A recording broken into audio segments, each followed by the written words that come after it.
Hey, what's up, everybody? What's up, everybody? It's your boy Chris. It's your boy Chris. It's another amazing episode of Financipation. This channel is all about making money. It's all about saving money. It's all about building generational wealth. And it's all about financially emancipating yourself from generational poverty. On this particular channel, everybody, I teach you for free the things that people used to spend hundreds of thousands of dollars or whatever to learn in business school. I'm giving you essentially an MBA level worth of education in finance and investments for free here on this YouTube channel. So with that, everybody, let's go ahead and get started. So a lot of times, whenever I talk to people or whenever I'm hopping in this YouTube space that we all kind of currently reside in, people have this a tendency where they want to belittle those who work in corporate America who have a 9-to-5 job. And I don't do that on this channel. I think it's very stupid. And it's funny because whenever I actually meet people who do this, 90% of the time when I talk to them and I ask them questions like, okay, what are your stock options like? What are your retirement options like? What are your retirement bank accounts looking like? What are your healthcare options like, or essentially? And what is your actual general lifestyle? And what are your mentors and what are your networking like? Generally speaking, what I find is people who belittle and who trash corporate America, 90% of the time, their lifestyle is inferior to those who essentially have a career and a great career in corporate America. But that's neither here nor there. More or less, people, I want to walk you through 16 ways you can essentially become a millionaire working in corporate America. So step number one, you need to take full advantage of and maximize your tax efficient accounts. So take full advantage of your tax efficient accounts, everybody. A lot of the companies match a certain percentage of your 401k. So as a result, there is no reason why if you are investing in corporate America, you are working in corporate America, you should not be maxing out the 401k. You should not be investing up to what they consider to be your maximum 401k. So for instance, imagine if you gave me $5,000 on Valentine's Day, okay?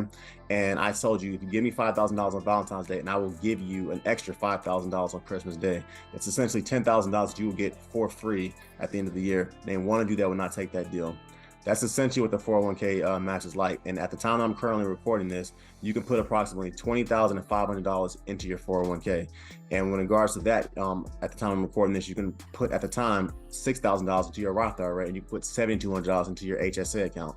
That means in one calendar year, you can put $7,200 into your HSA account, which is a tax efficient account, $6,000 into your Roth IRA, which is also a tax efficient account, and $20,500, which is also into your 401k, which is also a tax efficient account. That means in 1 year, people, you can invest almost over $32,000 into your retirement accounts. So as a result, people, if you do this over the course of about 10 years, you will literally be a millionaire. And once again, a lot of times, depending on what kind of company you work for, it's tax. You are incentivized to have an HSA account if you are in corporate America, and you are absolutely incentivized to basically put money into your Roth IRA because your company matches it. So I tell everybody, take advantage of those 3 tax efficient accounts if you're in corporate America. If you do that, you max them out every year. In about 10 years, you'll be a millionaire. Next, subway and public transportation passes. And this one is kind of available for those of us who work in more of the large major metropolitan cities, the Detroits, the Chicagos, the DCs, the Miamis, the Los Angeleses, the Seattle, Washingtons, the Kansas Cities, the places like that. So essentially in major cities like New York, like Philly, like DC, like Chicago, they pay you roughly $125 a month for free if you're willing to take public transportation. That's Uber to some extent, that's buses, trains, subway systems, things like that to work. So $125 a month is actually real money. And if you think about it, if you take that money that you're saving and you can invest it into a total stock market index fund over the course of the year, that's actually a lot of money you're going to make, thousands of dollars actually. Next, tuition reimbursement. Now, this one hits a little closer to home to me because I have an MBA. I've been a practicing mechanical engineer for nearly 20 years, and I have an MBA or whatever. And when I actually got my MBA, the company that I was working for at the time told me that if I made a B or better in my classes, then I would be reimbursed a very large percentage of what I was studying and what I was getting. Unfortunately, things kind of went bad or whatever. And as a result, that company told me they could not reimburse me. So I ended up spending roughly over $100,000 to get my MBA. It sucked, but I liked it because I actually learned how finance and business works. And as a result, I created Financipation. But anyway, check out my video where I talk about 7 ways to get a job before graduation in regards to the tuition reimbursement. I talk a little bit about that. But think of it like this, people. If your company decides to pay for your MBA or decides to pay for your graduate school or decides to pay for your nurse anesthetist degree or whatever it is, or decides to pay for your master's degree in finance, whatever it is that they pay for, the average graduate degree in America right now costs over $95,000. That means if your company is willing to pay over $95,000 to retain your services for you to invest in yourself to get a master's degree, it makes literally no sense why you are not doing that. In fact, you should kick yourself in the butt if they're not doing that, because in my company, unfortunately, that did not happen. And as a result, if your company is offering tuition reimbursement programs, you had better take full advantage of it, because typically speaking, a person with a master's degree on average makes about $1.5 million more, and that's just salary. That's not including their investments, than a person who does not have a master's degree.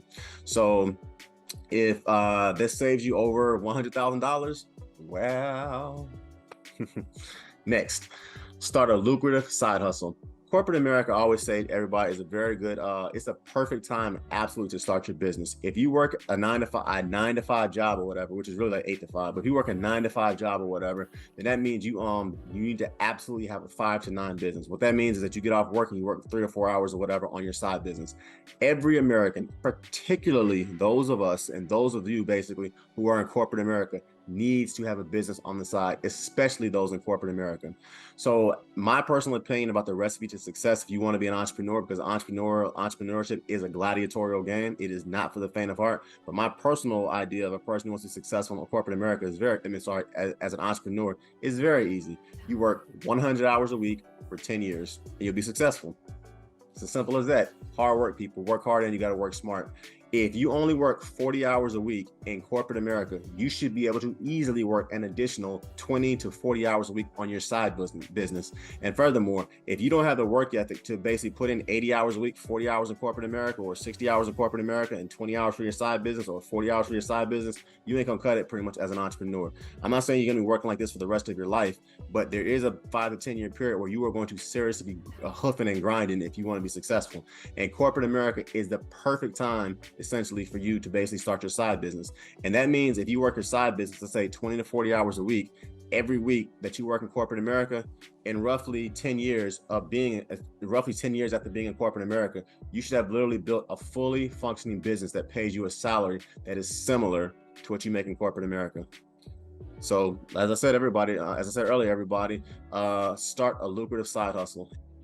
Next, wellness programs. This is actually a very cool one in regards to on your road to becoming a millionaire if you decide to work in corporate America. But corporate America literally pays you to stay healthy. And it makes simple. If you're obese, if you have a lot of weight issues or whatever, you can call in sick. If you like that, you can call in sick and you're not going to be at work as often. So they literally incentivize you in corporate America to be healthy. So I have a separate video on how being obese and unhealthy hurts you in your dating and your financial life. So not to be rude and not to be cruel, but generally speaking, obese, unhealthy people, they call in sick a lot more often. They're not as healthy and they don't get promoted as quickly. Typically speaking, everybody, healthy people can work longer. They call in sick a lot less often. And on top of that, most companies, they prefer their corporate executives, their C-suite status executives, their corporate marketing directors, the CEOs, the CFOs, they prefer them to be tall, healthy, attractive people. So as a result, if you are unfortunately unhealthy and you're morbidly obese, generally speaking, a lot of companies don't want that to be the image of their company. I'm just keeping it honest, everybody. And in that particular video I'm talking about earlier, where I had a separate video, I talk about some of those things. But generally speaking, people who are healthy, they have better sex lives, they have better dating options. And on top of that, they've done studies, typically speaking, people who are healthy, they also paid a lot more money. In general, everybody, I'll say it like this: the healthier you are, the better. And a lot of companies in corporate America have wellness programs that specifically incentivize you to be healthy and to be in shape. So for instance, let's say you want to be a member of LA Fitness or Lifetime Fitness or Equinox or whatever. A lot of companies say, okay, if you work out 3 to 4 times a week and you work out over the course of a year over 200 times or whatever, we will literally pay you roughly $150 to $250 to stay in shape. So take advantage of that, people, because they're paying you to work out. And if working out is something that you love, well... The next way corporate America can essentially walk you into being a millionaire is get corporate America and get your company to pay for all of your professional certifications and all of your professional affiliations. I am a mechanical engineer. I have an MBA. I'm a member of the National Society of Hispanic Professional Engineers. I'm a member of the National Society of Black Engineers. I'm a member of the American Society of Heating, Refrigeration, and Air Conditioning Engineers, otherwise known as ASHRAE. I am a member of the National Black MBAs, and I was also a member of the Miami Chamber of Commerce. This represents literally thousands of dollars of cost every year that I would have to pay for membership fees or whatever, and my company pays for all of it. So These memberships, everybody, have allowed me to do two things. First and foremost, they've allowed me to bring lots of work to my company, because when you're working with politicians in the city or whatever that you live in, when you're working with the top lawyers, the top doctors, the top engineers, just by them seeing your face and you looking different from everyone else, you are going to stand out. And by standing out, you say, hey, I work for such and such company. This is what we do. Oh, really? Well, we're looking for an engineer. Oh, we're looking for a construction manager. Oh, we're looking for an accounting firm. What's your guys' specialty? What do you guys, how much money do you guys bring in every year? It brings in contacts or whatever to your particular clients. That's the first thing. Secondly, I always talk about people needing to own their own businesses. It also brings in contacts for you. So what I mean by that, it has allowed me essentially in both my personal life and my professional life and my financial life to meet people who are going to improve my company's bottom line and also are going to improve my bottom line. So as a result, people, it's allowed me to close in on some very, very profitable deals for my company as well as for myself. And additionally, on top of that, this is thousands of dollars that I don't have to spend for membership fees in the National Chamber of Commerce. This is thousands of dollars of membership fees I don't have to spend in the National Society of Black Engineers, National Society of Hispanic Professional Engineers, National Black MBAs. I don't have to spend my money to join those organizations because my company is doing that. And because my company is doing that, that's more money that I can invest into my stock options. That's more money I can invest into my mutual funds. That's more money that I can invest into my total stock market index funds. So everybody, it's just compound interest that just continues to grow on itself. The next way corporate America can make you a millionaire: make your mistakes and you learn on the company's dime. They say it takes roughly 10,000 hours to become an expert at anything. So if you work, I'm a numbers guy. So let's say you work 50 hours a week, 50 weeks a year. That means you work 2,500 hours a week. That means in 4 to 5 years or whatever, you will have gotten your 10,000 hours and made your mistakes. So that means in 5 years in corporate America, you most likely are a walking expert at what you do. Realistically, just from being in corporate, I can say this: it takes you about 10 years to become an industry expert. But 10 to 15 years, you should have made pretty much all the mistakes you need to make. And in some ways, you are literally the best. You are literally the top 1% of your food chain or whatever when it comes to working in your industry. So if you want to start a business doing the exact same thing on the side that you do in corporate America, then corporate America is a phenomenal teacher, because in 10 to 15 years, you would have made every possible mistake you can possibly make in regards to becoming that. It's a phenomenal teacher. So my advice is simple. Whenever I meet people who want to belittle and trash those who work in corporate America, I say this: what is your career teaching you? Because corporate America is a phenomenal teacher. It can allow you to become an industry expert if you let it. So basically, people, make your mistakes in corporate America, and then it's very, very easy to go out and moonlight on the side if you so choose to. Next, healthcare packages. I won't get into the politics of healthcare on this podcast or whatever. We all know a lot about it, particularly if you live here in America. But in general, I'll say this: if you work for a larger company in corporate America, and it's a company that's kind of that spans the globe, or that spans the country, and generally speaking, bigger and better as far as the company equals better and more affordable healthcare in America. So I have a high deductible account for my healthcare plan, and when my wife delivered our son, I paid roughly $7,500 for my son to be born at the time I'm recording this. If I did not have healthcare and I worked 100% for myself, I would have probably spent over $12,000 for my son to be born. That to me is crazy, because if I lived in Canada, I would not have those problems or whatever. If I lived in England, I wouldn't have those problems. But that's a story for another day. Earlier, I talked about spending the first 10 to 15 years of your career possibly in corporate America.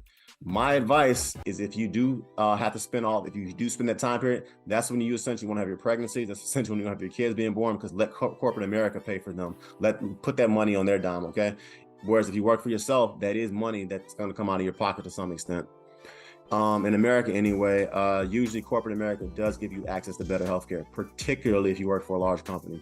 Next, by the way, before I go forward, please hit that notification button so that you know when I drop new content, and please hit that like button, share the video, comment, subscribe. It helps the algorithm, and I love giving all of you guys free content, as I'm giving you an MBA level worth of education for free in finance and investments here on YouTube. Next, ESOP programs, employee sharing option programs. So some companies share their profits with their employees who have tenure with the firm. So I've worked for companies where they essentially have it's kind of like an extra retirement account similar to a 401k. So with some companies, these ESOP programs can be upwards of $10,000 to $15,000 per year that you work in them. So let's say you work in a company for 6 years or whatever. I've seen people literally walk away once they leave that company, go somewhere else with over $90,000 in their ESOP accounts. Why? Because you get a certain percentage of the company's profits. So if you work for $1 billion a year company or whatever, and it's only 15,000 employees, and they make a profit of $500 million that particular year, that profit is cut between the employees who participate in the ESOP programs. So this is another way working in corporate America could potentially make you a millionaire, because some companies have employee sharing option programs that literally where they disperse the profits among other people. And for what it's worth, when you're interviewing with companies people, these are the kind of questions you should be asking. Okay, what percentage of my 401k do you match? Do you have an ESOP program? Ask harder questions than, okay, how much are you going to pay me? That's my 2 cents. Next, utilize your company's network and utilize the affiliations that the company gives you. I said earlier, I'm a member of SHIP, the National Society of Black Engineers, ASHRAE, Society of Hispanic Professional Engineers, the Chamber of Commerce. I joined these companies to bring businesses and future clients to my employer. I have also used those memberships to leverage relationships in other areas of my life. So corporate America allows you, once again, not only do they pay for you to join these memberships or whatever, in these organizations, they also allow you to leverage those relationships or whatever, and they allow you to use that network in other facets of your life. For instance, I can find an electrical engineer literally from upstate Maine down to Key West, Florida in literally 5 to 10 seconds because of what I do for a living. Next, corporate America, it teaches you how to work with others. And this is one of those soft skills that a lot of people don't think about when it comes to being a millionaire. And full disclosure, I think everybody needs to read the book, How to Win Friends and Influence People, because generally speaking, the most successful people in life are not the smartest. And to some extent, sometimes it's not even the ones who work the hardest. It's the ones who people like the most. And corporate America today, anyway, in the United States is insanely diverse. If you are going to make it in your career, you're going to have to learn how to get along with Muslims, with Christians, with Democrats, with Republicans, with liberals, with conservatives, with atheists, with white Americans, with Black Americans, Dominicans, Jamaicans, Haitians, Sheiks, Muslims, Sunnis, Shiites, everybody. If you are working in a large major metropolitan city, you're going to work with literally every type of religion and every type of person, at least in the United States. And as a result, when you're on your road to making your millions, you are going to meet a lot of people who don't look like you, who don't vote like you, who don't even think like you. They may not even particularly like you, but you have to learn how to get along with these individuals. And corporate America perfectly prepares you for that, because you're going to be dealing with everybody. So when you want to go out there and start your own thing and do your own thing, you understand certain qualities or whatever. You understand certain things about what's going on. You understand what time, you understand basically different religious festivals, and it's going to make you a much better entrepreneur and a much better employee. Next, you need to work hard, you need to work smart, but you also need to become an industry expert when you're in corporate, okay? So I don't believe in that people should work smart, they don't need to work hard. I don't believe people should work hard, they don't need to make smart, they don't need to work smart. You need to do both. You need to be working hard and you need to be working smart, period. Corporate America spoon feeds you on how to become an industry expert, and depending on what you depending on how hard you want to work or the type of projects that you take, you can say, okay, I want to essentially become an expert. How do I go about doing that? In corporate America, you're going to run across the type of people who can do that. And industry experts always make more money. Next, get a niche and specialize. And this is one that I really want to harp on, because this is kind of something that I see happening to a lot of people who don't do this, and they end up becoming a jack of all trades and literally a master at nothing. So I tell this to young people all the time that I meet in corporate America: make sure that you specialize and get a niche, okay? So in general, everybody, it is better to be an absolute master, best of the best in the company, best in the region, best of the best in that part of the world at one or two things, instead of being a jack of all trades who can get coffee, get donuts, and they're kind of good at everything, but they're not good at anything. You don't want to do that. I also find, and I'll be completely honest about this, that as minorities, many times in corporate America, they pigeonhole us into doing menial tasks that don't pay very well, or they basically spread you across so many different industries that when it comes time to pick an expert, you're not that. I also find in corporate America that they tell a lot of people to essentially be a jack of all trades and try to do a little of everything. And 10 years later, the people who end up doing that, they work for those who actually did specialize. So my advice is simple, people: specialize and become absolutely world-class at what it is that you do. Be to the point where if a project is a disaster, they call you to come in and fix it, because there's only one person in our company who's very, very good at this particular thing. That's who we need to get on this project. That's who we need to pay the $500 an hour or whatever to do this. This is the individual who basically we know for a fact. Become that cleaner, become that individual that you basically, you're the best in the best of your field of what you do. That's my advice: specialize and get a niche. Next, corporate America, from my experience anyway, it teaches you how to avoid the snakes, and it teaches you the type of individuals to avoid. And this is a great thing actually when it comes to building your becoming a millionaire in corporate America, because you are going to have people who are going to legitimately set traps and set you up to fail. I'm going to be completely honest with you. And I can tell you from my experience of being in corporate America, I can tell immediately the second I walk into a job site, an individual, when I run into them, who I can tell straight up, okay, this person is going to try to set somebody up to fail. This person is a snake in the grass and they should be avoided. This individual has no scruples, no morals, and they're going to basically, the first chance they get, they're going to basically destroy, they're going to basically ruin something and then try to blame it on you. Just because I have over 20 years of experience in the industry, I can immediately tell whether a person can or cannot be trusted or whether they're a snake. And my conversations with people like that is yes and no. I do my job, I see where they're going, I kind of move forward with that. And the good thing about corporate is that it kind of teaches you, because you work with so many different people, it teaches you quickly what kind of personalities to look for, what kind of traits to look for, and to some extent, what kind of people to avoid. As I said, you always be a professional, you always do your job, but keep in mind, there's certain traits that liars have, there's certain traits that dishonest people have, and there's certain traits that lazy people have. And we start seeing these traits over and over again, you start realizing, okay, how do I function? How do I move around this person? And you quickly learn how to deal with dirtbags, losers, liars, and people who operate this way, okay? And that's a skill you're going to need on your road to becoming a millionaire, because you do not want to be in a compromising situation where a person can lie on you, or a person can basically bring you down with them, okay? Next, the next way you can become a millionaire working in corporate America is that traveling abroad and getting your company to pay for everything. I talked earlier about becoming an industry expert. And when you become an industry expert at what you do, you get recommended to take the difficult, insanely hard jobs that no one wants to do, because you're the only one that can fix it. So you'll be the one that recommend to take that job in Qatar. You'll be that one that recommend to take that job in Iraq. You'll be that one they recommend to take that job in Mississippi, in Afghanistan, in Southern Virginia. You'll be that one to take those type of opportunities where they say, we need you on this project. No one in our company can fix it. Can you fix it? And that's when you have the conversation with them. Sure, I can fix whatever problem you have, but I want you paying my rent. I want you paying my food. I want you paying my transportation costs. I want you flying my family in and out to come see me. And I want to go home once a month. That's how you start basically, that's how you move around those opportunities, because you have a skill set that no one else can do. And because you're so good at it, your company is literally paying you $300,000 or $400,000 a quarter to fix these problems. So my advice is simple, everybody. Become that individual, okay? Be comfortable taking a difficult client. Volunteer to be on the difficult project so you can quickly get promoted. Get your company to pay for your rent when you do these things. Get your company to pay for your food. They call it per diem. Get your company to give you some type of position where you're traveling, and every 3 to 6 months or whatever, they're paying you $100,000, $75,000 to pretty much move around and fix the problems that some other individual who's not as good as you messes up, okay? And the last thing I'll say when it comes to how to become a millionaire in corporate America is that you need to know when it's time to leave. So the days, everybody, of you getting a job, going to college or whatever, basically going to a factory, working 40 hours a week for one company, and then you retire with that nice gold watch and the pension, that's been over for decades, and it's not coming back, period. Modern day experts say that every 4 to 5 years, you should be interviewing with a new company. And my advice is, after 4 years, you should reevaluate what you're learning, how much you've grown, and how much you're being paid, and whether or not your company is going to put you on that path to becoming a partner, or to becoming basically getting some equity in the company. So for instance, the average company only gives you a 4% pay raise every year. But if you leave your company and get a new position, you typically get a 20% pay raise. So keep that in mind, okay, everybody? Know when it's time to essentially say, okay, I'm not learning here anymore. I'm not being challenged. I don't see them basically promoting me. I don't see them pushing me just to the C-suite status. I don't see them basically making me a partner.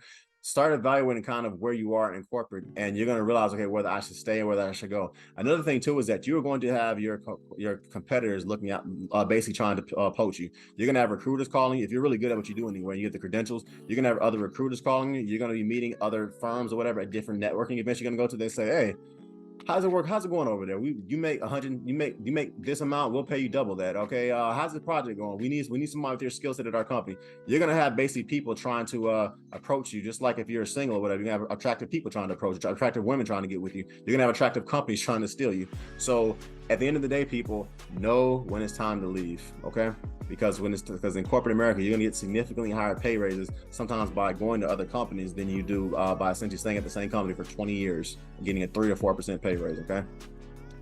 So with that, guys, in closing, I wanna say this. You can make millions of dollars very easily in less than 10 years in corporate America if you move accordingly. In this particular podcast, I went through 16 different ways that you can systematically set yourself up to dominate and have a successful career in corporate America. And the thing about it, people, is that a lot of people, for whatever reason, on Instagram, on social media, Facebook, they want to belittle people who work in corporate America. And as I said earlier, typically speaking, when I meet people that do that, their lives suck compared to the people who have legitimate, great careers in the healthcare, science, technology, engineering, math, finance, or law, whatever.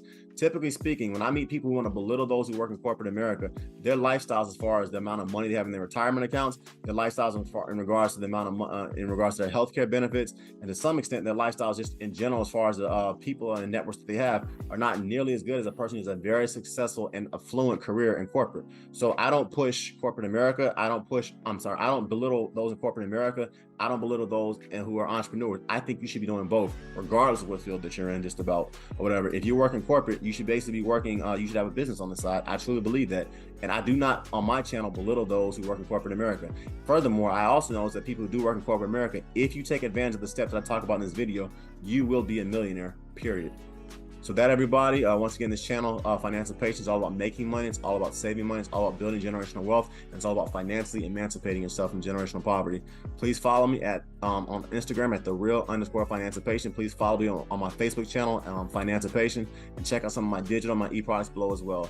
And I also have a financial blog that's going to be coming out very soon. So that, everybody, please like, please comment, please share, and subscribe. And please hit that notification button so that you know when I drop new content. Take it easy, everybody. It's your boy, Chris. I'm out. Peace.